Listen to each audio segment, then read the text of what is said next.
Good afternoon, I'm Josh Duncan, and these are some of the top headlines out of the KelownaNow newsroom today.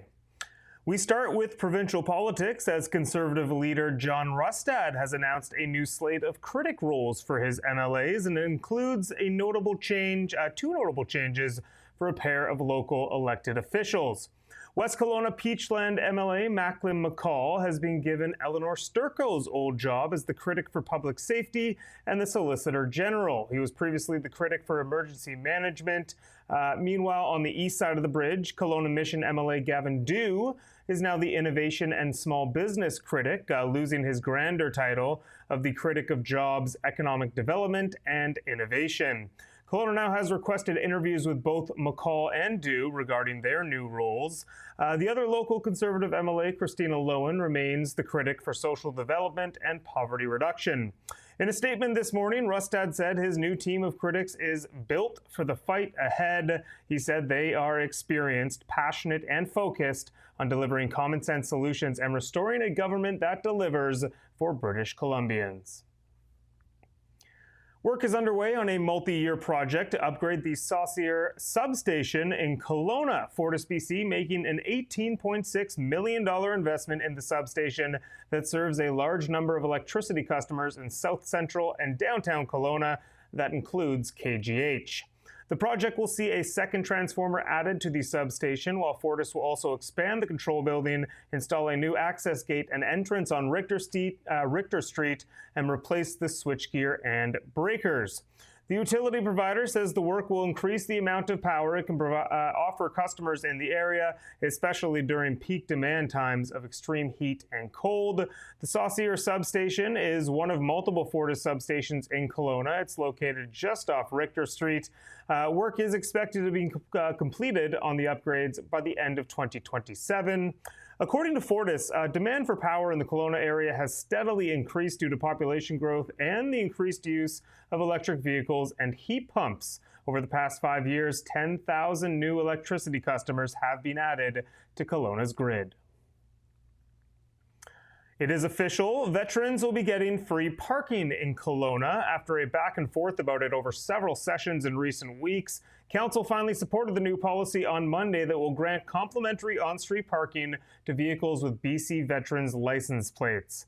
Those vehicles will still be subject to normal time restrictions for parking. The program will have a one-time registration process that involves plate numbers, registrant's name, and basic contact info.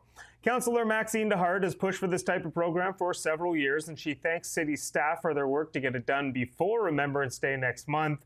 She said the veterans she has talked to absolutely love it. Councillor Ron Cannon was thanked by his colleagues for initially bringing the motion forward. This now puts Kelowna in line with Vernon and Penticton as Okanagan cities that have already brought this type of program in.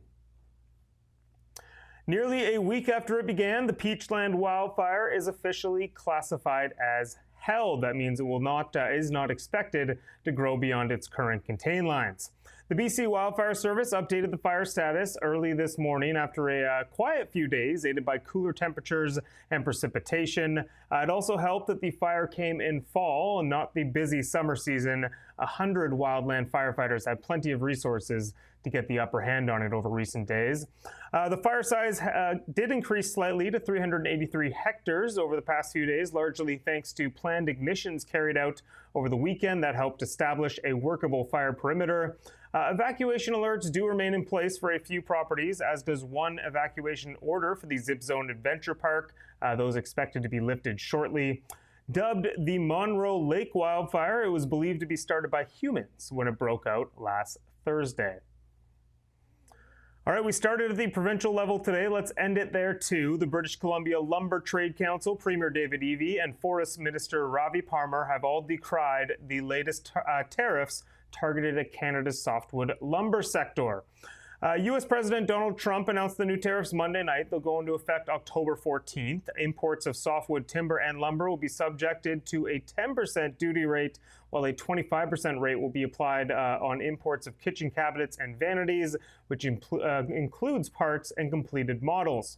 On January 1st, New Year's Day, those numbers will jump to 30 and 50% respectively, and this is all on top of the 35.19% duties on Canadian softwood lumber that were finalized back in August. Trump claimed the large-scale import of non-American wood products into the U.S. threatens the country's national security. EB called the tariffs an economic assault and said they have nothing to do with national security. Parmar, meanwhile, called Trump's reasoning about national security behind the move ludicrous, saying it has no basis in fact.